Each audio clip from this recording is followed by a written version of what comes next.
Hola, ¿qué tal? Este es un nuevo programa de resumen latinoamericano que, como todas las semanas, emitimos desde Argentina y que también ustedes pueden ver en Uruguay y en Venezuela. También nos encuentran en nuestra página web www.resumenlatinoamericano.org.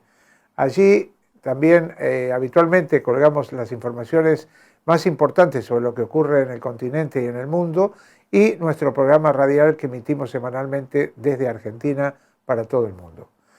Bueno, y vamos a comenzar el programa de hoy hablando de una convocatoria que se está realizando esta semana en Buenos Aires y que tiene que ver con la memoria, sobre todo con traer a la actualidad la figura de un hombre muy importante, un hombre del Che Guevara, Jorge Ricardo Massetti.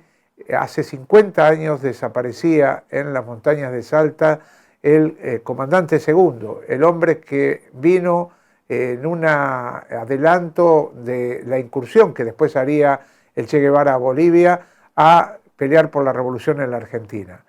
En esta semana se están realizando unas importantes jornadas de homenaje a Ricardo Massetti y sobre todo a través de imágenes, a través de una película que se llama Arriba los que luchan, que realizaron Juan Mascaró y Ezequiel Gómez Huckman.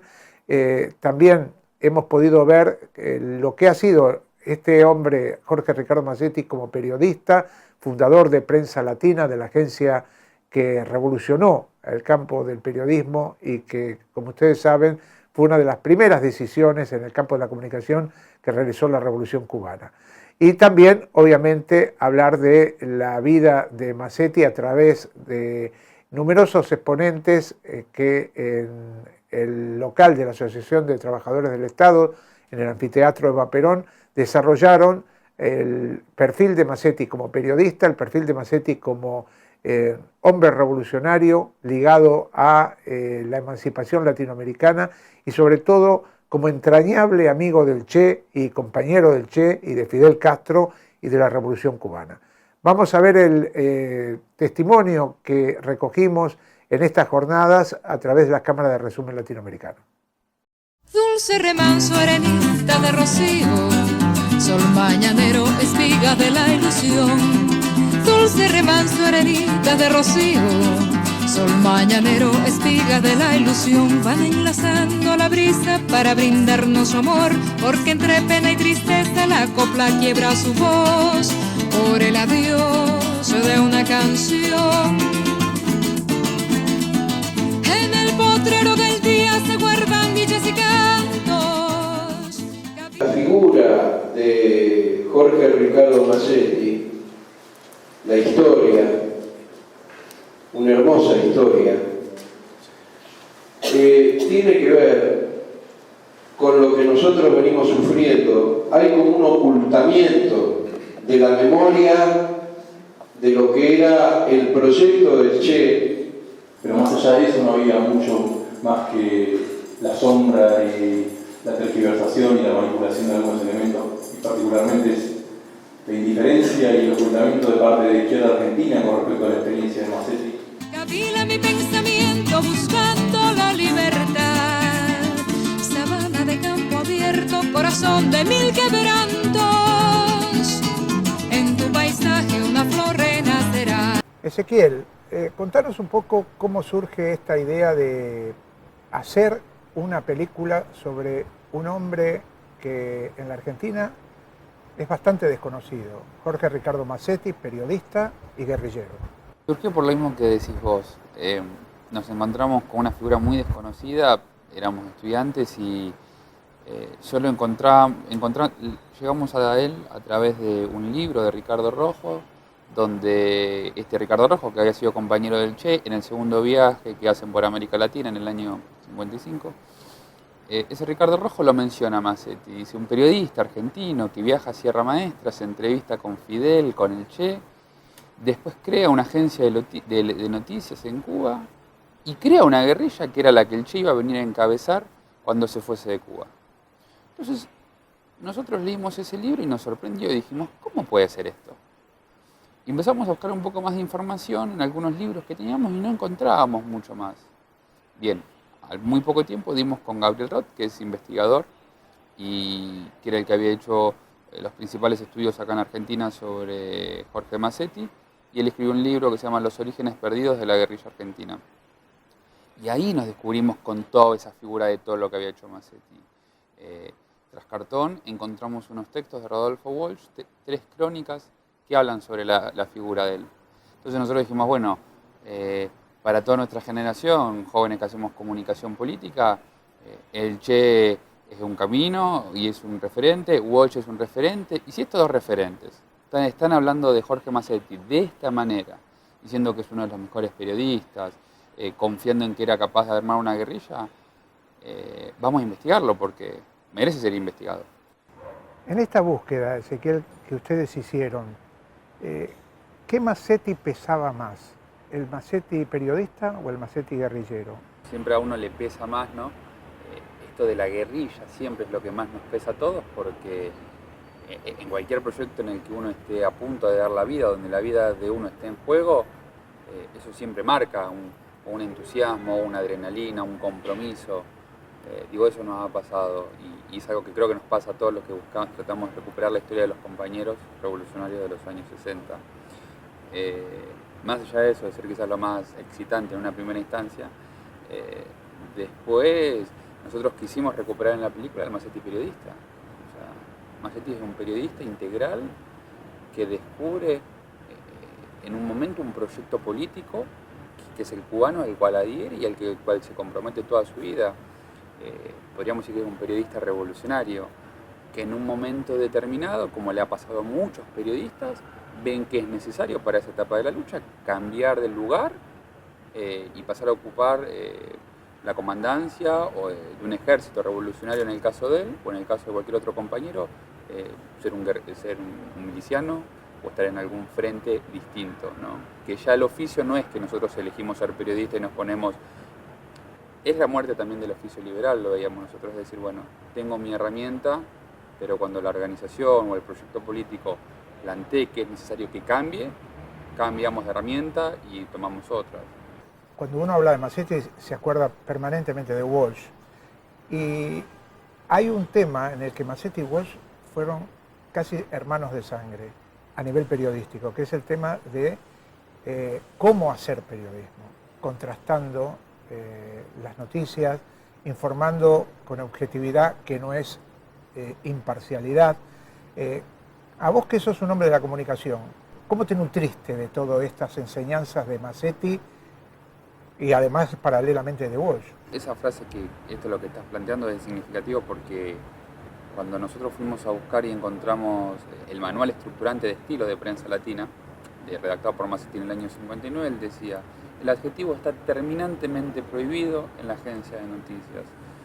Nosotros transmitimos la información, no generamos un juicio de valor o una opinión sobre ella.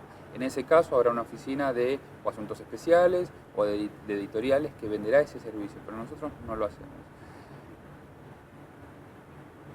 El otro día pensaba y escribía también una nota con unos compañeros, y es muy difícil pensar a Masetti con todas sus premisas después de cómo se ha hecho chabacano el periodismo en Argentina y cómo el periodismo político se ha vulgarizado. Lo dijiste vos, Masetti estaba en contra de la propaganda. Yo otro día decía justo esto a un amigo: quizás si las organizaciones políticas en los 60 o en los 70 hubiesen hecho del periodismo una herramienta, ¿no? Y lo hubiesen aprovechado, y más allá de la propaganda, quizás hubiesen tenido otros logros. Para nosotros hoy en día, en el 2001, los que somos jóvenes y hacemos militancia en comunicación, es complejo esto, porque a veces nosotros, vuelvo a decir los jóvenes, ¿no? Descreemos de esa objetividad porque nos han vendido en los últimos años de que hay una objetividad o hay una realidad. Cuando me digo los últimos años, yo tengo 27 años, en los últimos 20 años siempre se ha escuchado La Verdad, el diario independiente, el medio independiente. Entonces todos los que somos de esta generación, con la objetividad no es para nosotros un valor. La verdad, esa objetividad plantearla en esos términos. Creemos que no hay que confundir a la gente, y que quizás esta frase de Masetti de somos objetivos pero no imparciales, quizás nosotros debemos revalorizarla, darle otra matriz, y ver cómo la podemos significar hoy en día.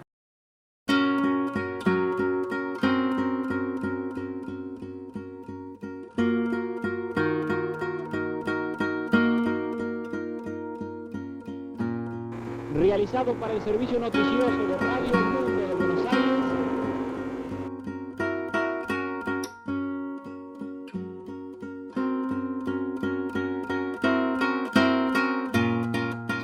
La circulación internacional de noticias se hacía en inglés, básicamente.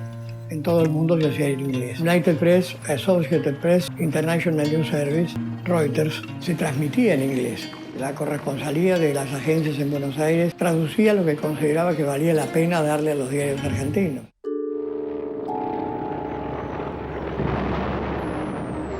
Pues acércate, no te arrimes a la pared. ¿Tenés miedo? Entonces él, mientras me decía eso, se corría hacia el centro de la calle. Era temerario. Estaba loco abajo de las balas, tirándose y haciendo el reportaje y yendo a los lugares más peligrosos para poder dar la noticia. Directamente en las montañas de Oriente, República de Cuba. Desde hace tiempo me he convencido de que toda América es una sola y de la necesidad imperiosa que tenemos de luchar en cualquiera de estos países por la libertad. Ya son 16 los meses que hemos estado en la Sierra Maestra. Han venido periodistas de muchas partes del mundo. Fidel, cuando se da cuenta de cómo era Masetti, no se limita entonces a tratarlo como un periodista. Porque aunque ambos ejércitos son cubanos, no combaten igual los hombres por un sueldo que por un ideal.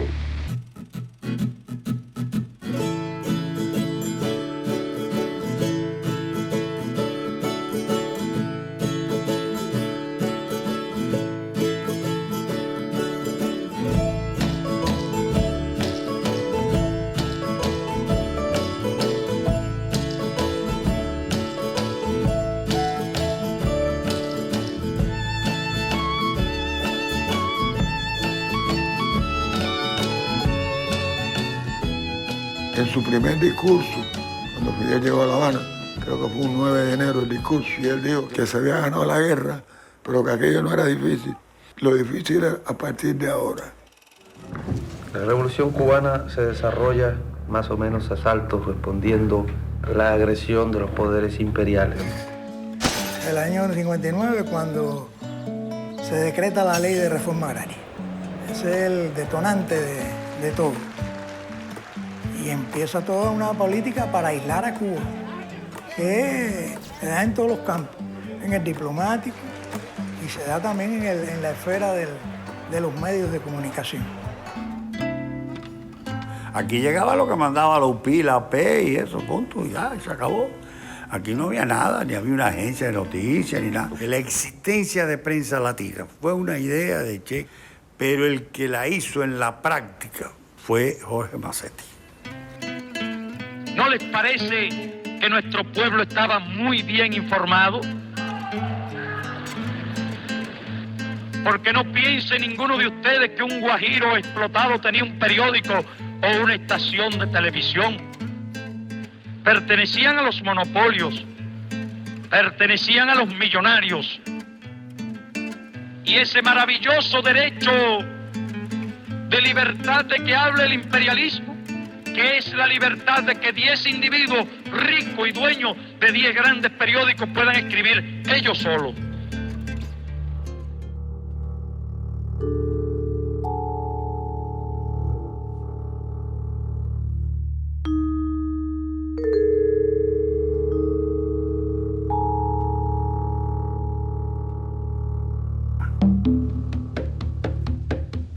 En América, Asia y África, los 3 continentes oprimidos,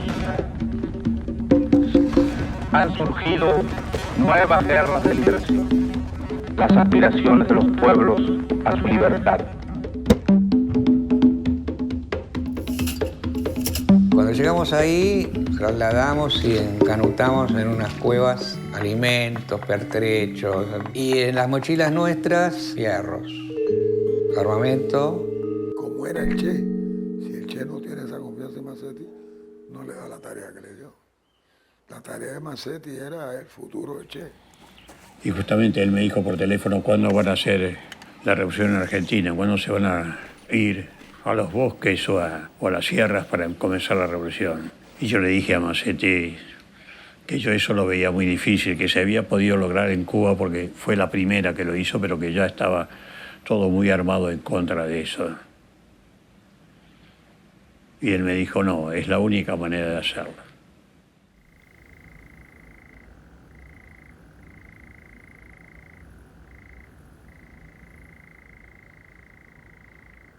Me interesa que vos encargues la parte militante de Massetti. Bueno, Massetti sufre, y eso imagino que lo habrá contado el compañero que habló del periodista Massetti, sufre una transformación excepcional en Sierra Maestra cuando es un testigo privilegiado del proceso revolucionario cubano. Ahí Massetti tiene la convicción de cuáles van a ser sus próximos pasos, aunque no les pueda dar una dimensión en ese momento. Pero si uno se pone a pensar que la Revolución Cubana con Massetti como protagonista también, es en el año 58 y su rutilante cruce por el mundo revolucionario finaliza en el año 64, en esos 6 años solamente, no solo hay una transformación del periodista en un militante revolucionario, sino que se carga al hombro la actividad concreta de poner en acto lo que él había recogido de la Revolución Cubana. Massetti se convierte en un revolucionario cabal a partir de lo que ve, de lo que siente, de lo que se convence, y se convierte efectivamente en lo que se suele decir un hombre del Che. Y decir que es un hombre del Che significa decir que es un hombre que pone el cuerpo, que pone en acto lo que también se dice en palabras, tiene una profunda convicción internacionalista porque comprende perfectamente bien que la Revolución Cubana, si no rompe el cerco de la pequeña isla, corre el riesgo de una distorsión, de una burocratización o de una invasión norteamericana en su momento, y abraza el socialismo como salida política a un estado de cosas que él ve como pavoroso, como auténtica barbarie, ¿no? Massetti llega a Salta y encabeza como comandante segundo esta guerrilla del Ejército Guerrillero del Pueblo. Visto desde ahora y de todos los estudios que has hecho vos de Massetti como hombre, como guerrillero y como periodista, ¿por qué se elige Salta? ¿Por qué se elige un lugar que visto desde ahora no parecería ser el más indicado? En realidad yo creo que es un error, es muy fácil hablar de un error 50 años después. Hay que ubicarse también en la época. El espíritu de la sierra, que es el espíritu del Che, en donde el voluntarismo, la pedagogía del voluntarismo y la entrega, el sacrificial de uno mismo en pos de la revolución, era algo que estaba absolutamente en su punto más elevado. Si uno piensa en Salta, tiene que pensar también en por lo menos una docena de guerrillas que se desarrollan en América Latina entre el 60 y el 62, que son un sinnúmero de fracasos, en donde las preparaciones que se habían hecho, ya sea logísticas o de terreno o políticas, son muy inferiores a las que del propio Massetti. Nosotros podemos concluir que en el 63-64 el EGP es quizás una de las guerrillas mejor preparadas por Cuba en América Latina, ¿no? Si comparamos con otras que duraron absolutamente nada. Y aún inclusive con mucha mayor cantidad de pérdidas en vidas humanas. Salta era, según una expresión de la época, o la cordillera de los Andes, según la expresión del propio Fidel, era algo así como la Sierra Maestra de América Latina. Salta está ahí nomás, a los pies. Por otra parte, había dos cosas para considerar: el pasaje directo a Bolivia, que era otro lugar importante, el pasaje directo vía Bolivia a Perú, que era otro lugar importante, donde ya había estado la guerrilla de Maldonado, estaba la guerrilla de Hugo Blanco, la convención en todo ese periodo que se va a ir armando. Y en Salta tenemos más de 20.000 braceros, hay ingenios, hay un semiproletariado rural, hay una población absolutamente miserable, olvidada de todo gobierno, y parecía ser una suerte de lugar en donde se podría empezar a detonar el pensamiento revolucionario. Evidentemente el lugar fue pésimamente escogido desde el punto de vista logístico. Decirlo 50 años después es muy sencillo. En ese momento Salta daba el lugar de un lugar que podía dar un santuario de seguridad a las columnas guerrilleras, por lo inaccesible. Pero a su vez eso que podía llegar a ser visto como algo positivo, porque preservaba la vida de las columnas, era sumamente negativo desde el punto de vista político, porque no teníamos con quién hablar. ¿Cómo es toda esta experiencia que han tenido en la búsqueda del cuerpo de Jorge Ricardo Mazzetti? Ha sido una experiencia, podría decir, sintetizando, una experiencia exigente por las características del terreno. Es un lugar poco accesible y que año a año va cambiando por los cursos del río, por las cuestiones climáticas de la zona, y ha demandado muchos recursos de todo tipo, humanos, materiales, y la intervención de apoyo logístico de instituciones que tienen recursos humanos tal vez un poco más entrenados para ese tipo de terreno. El caso de la Gendarmería Nacional y el Parque Nacional Calilegua. Ha puesto recursos humanos y también materiales para desempeñar estas tareas.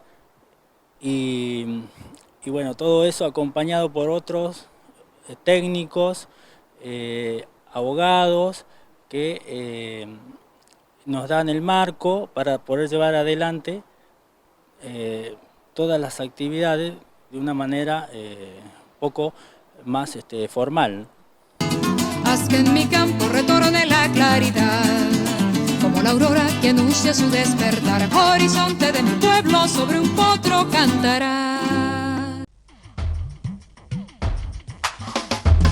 Y continuamos el resumen latinoamericano y vamos a dar cuenta de una acción importante que se está desarrollando en Buenos Aires a través de la corriente Villero Independiente. Han montado una carpa en pleno centro de Buenos Aires, frente al obelisco. Se está desarrollando también a través de militantes de distintas villas de la ciudad de Buenos Aires una huelga de hambre, exigiendo todo lo que el gobierno de la ciudad les ha prometido y no les cumple. Un plan de urbanización, un plan que tiene que ver con la falta que están sufriendo las villas en la capital, agua, pavimento, salud, todo lo que tiene que ver con la posibilidad de que un ser humano viva dignamente. Bueno, allí en esta carpa también se están desarrollando actividades para, de alguna manera, mantener el espíritu de los que están realizando esta huelga de hambre. Por ejemplo, charlas, se ha evocado al padre Mujica a 40 años de su asesinato, un hombre que peleó en las villas por los derechos de los villeros y de los trabajadores que allí viven. Y también ha habido varias bandas de rock tocando durante toda la semana. Esta huelga de hambre va a durar por tiempo indefinido hasta que el gobierno de la ciudad se avenga a sentarse en una mesa a dialogar y cumplir con las demandas que se les están exigiendo desde hace varios meses por parte de la corriente Villero Independiente. Vamos a ver el informe de resumen latinoamericano allí en el centro de la ciudad frente al obelisco.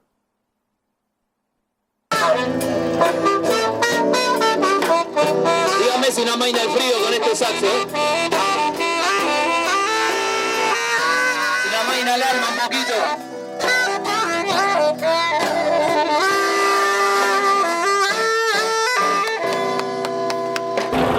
¿Y qué es lo que están pidiendo? La urbanización de las villas, que son las que tienen ley, por lo menos que se respete la ley de urbanización que ya están ganadas y que se empiece a hacer las obras de cada barrio que está con emergencias. ¿Cuántos compañeros y compañeras están haciendo la huelga de hambre? La huelga de hambre son 8 compañeros, son 5 mujeres y 3 hombres. Emilio Pérsico, ¿por qué estás aquí en esta carpa de la Corriente Villera Independiente?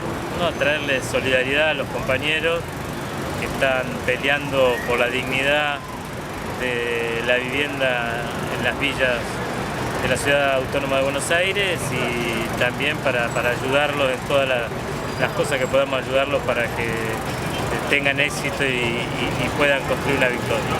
Si tuviéramos que definir cuáles son los principales problemas que el gobierno de la ciudad no ha cumplido con las villas de la Ciudad de Buenos Aires, ¿cómo lo podríamos plantear? Hay un problema que es un problema general, que es un problema más allá de la ciudad, que es el problema de la tierra y el hábitat, digamos, ¿no? Es decir, hoy en día hay un tercer cordón conurbano, un cuarto cordón, que es un cordón de country que ha encerrado como un anillo, y que hoy la tierra urbana y la tierra de urbanización para lotes sociales, para lotes para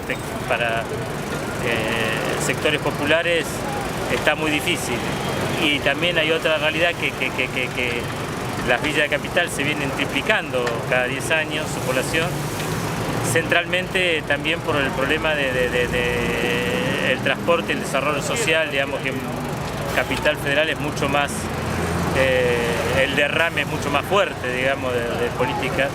Entonces creo que todo eso ha contribuido a que hoy el conflicto del hábitat y la vivienda sea un conflicto central de los que queda por resolver en el territorio. Y en la ciudad, bueno, el gobierno no ha construido viviendas sociales y mucho menos tierra social.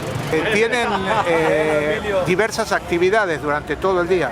Durante todo el día tenemos una grilla que se va a seguir haciendo desde las 2 de la tarde hasta las 10 de la noche. Va a hablar sobre Padre Mujica con dos compañeros que vienen para charlar sobre lo que fue Padre Mujica, la lucha de Padre Mujica en aquella época en nuestro barrio, que es la 31.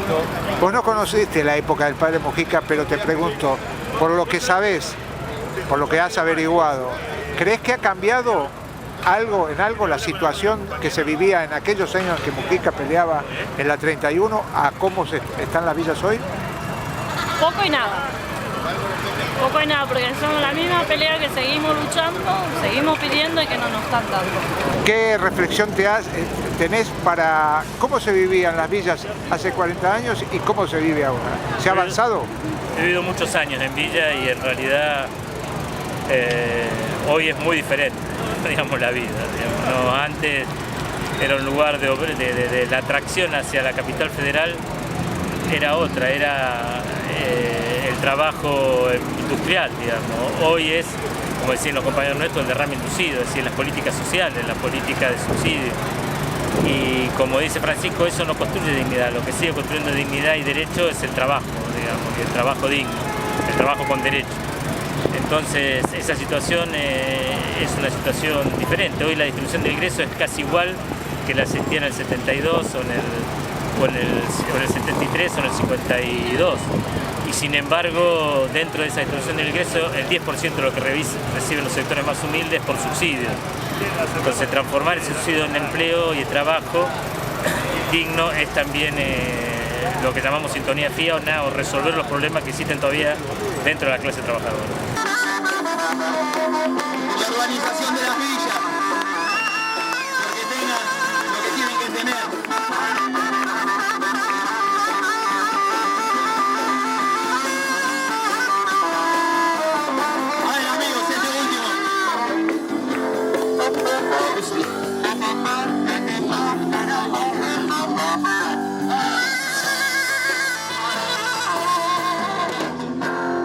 Y tus labios de rouge dirán algas. Ven ahí,